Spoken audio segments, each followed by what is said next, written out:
माँ ने बनाया इंसान को, माँ ने बनाया इंसान को, इंसान धरती पे आ गया और धरती पे आते ही उसे दौलत का नशा छा गया। अब डर ना रहा उसे किसी चीज का, न शेर का, न भालू का, न चीते का। डर इंसान को खा गया। हम अपने आचरण को नहीं परीक्षण करते हैं, जो हमको करना चाहिए वो हम नहीं करते हैं। हम आचरण का परीक्षण दूसरों पे करते हैं। हम अपने लिए तुरंत माफ करने के लिए हमेशा तत्पर रहते हैं। हमसे कोई गलती छोटी हो जाए या बड़ी हो जाए, हम अपने को माफ कर लेते हैं। मगर दूसरे से अगर एक कप भी टूट गया तो उसके लिए फौजदारी तक करने को तैयार हो जाते हैं, उसको माफ नहीं करते हैं। तो हमारे जीवन में अब एक तरफ से गलती नहीं होती है। घर में सबसे बड़ी जिम्मेदारी मां की बताई गई और मां की है भी। जब बच्चा छोटा होता है तब हमने संस्कार नहीं दिए, तब तो अगर बच्चा रोना शुरू कर दिया तो तुरंत मोबाइल पकड़ा दे रहे हैं अब कि कोई तरीके से शांत हो जाए, हमारा पीछा छूटे, चाहे बाप हो चाहे मां हो। ऐसा है। और फिर जब वो बच्चा जब बड़ा हो जाएगा तो उससे आप उम्मीद करते हैं कि ये हमारे प्रति अच्छे संस्कार करेगा, हमारी इज्जत करेगा, हमारी मान मर्यादा रखेगा। कभी नहीं रखेगा। जैसे आपने उसको प्यार नहीं दिया बचपन में जब चाहिए था, आपने संस्कार नहीं दिया और अपनी गोदी से, अपने सीने से नहीं लगाया, तो आपको भी वो सीने से नहीं लगाएगा। इसीलिए दिन प्रतिदिन वृद्धाश्रम बढ़ते चले जा रहे हैं। अगर हम बचपन से ही संस्कार बच्चों को देंगे तो आज फिर किसी माँ बाप को वृद्धाश्रम की तरफ देखना नहीं पड़ेगा। तो हम दूसरों का परीक्षण करने के बजाय अपना परीक्षण करें। इसीलिए भागवत में आया था परीक्षित। परीक्षित शब्द जो है साधारण शब्द नहीं है, ये हमारे जन्म से जुड़ा है। तभी तो जब भगवान उनके उत्तरा के गर्भ में गए,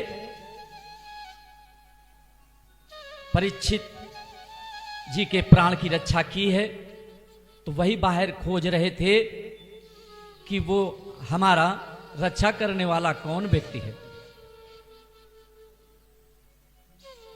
और वो परीक्षण कर रहे थे। हम परीक्षण करते करते परीक्षण में चले गए, यानी शादी विवाह में हमको बड़ी जल्दी उत्सुकता होती है। तो जो माताएं बहनें करती थी कि परछन हो रही, परछन, वो परछन नहीं होती थी, वो परीक्षण होता था कि आज जो है समाज में जा रहा है, समाज का बोझ ढोना है। अब बोझ क्या है? बोझ हमने मान लिया है कि अपनों को ही अपनों से बोझ लग रहा है, तभी तो हम सबके एकल परिवार हो गए हैं। आज कौन साथ में रहना चाह रहा है?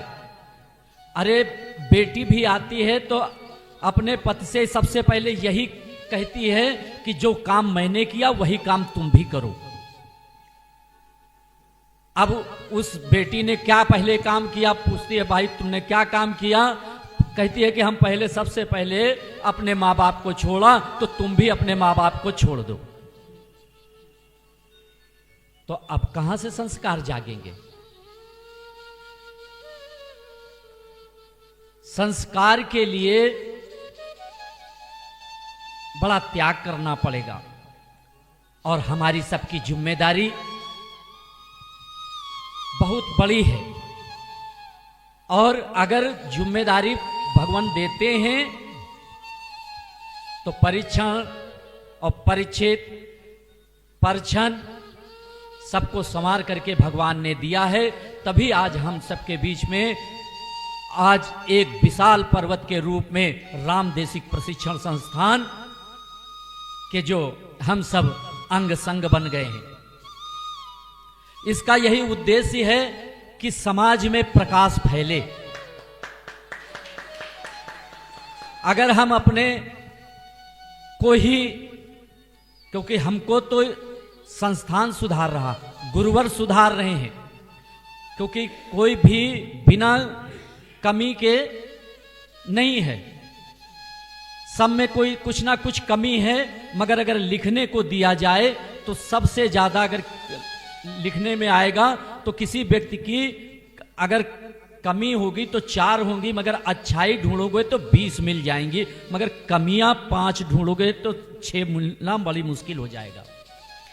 तो इसलिए हम सब लोग इसका ध्यान रखते हुए, और जो इस संस्थान ने हमको जिम्मेदारी दी है उसका दीपक हमने कल भी कहा था, आज फिर कह रहे हैं, इसका दीपक हमारी सबकी जिम्मेदारी है कि लेकर के दीपक तो यहां से प्रज्वलित किया, और जब हम इस संस्थान से बाहर निकले तो बिल्कुल मसाल बल जाए, मसाल की तरह हैं, तब हमारा जीवन और ये संस्थान प्रकाशित होगा।